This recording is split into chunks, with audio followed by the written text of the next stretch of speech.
I'm Kevin McKee. I live in Troy, Illinois. I've been here for about 10 years now.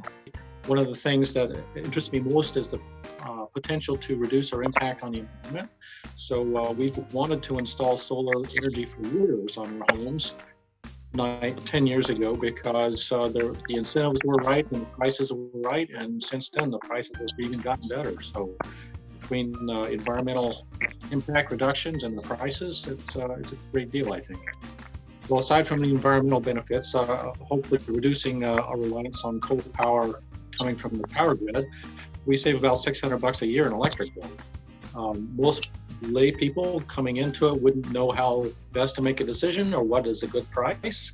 So I think an education program like that offered through the Go Solar programs are ideal to help consumers be smart consumers, make the right choices, make the best choices.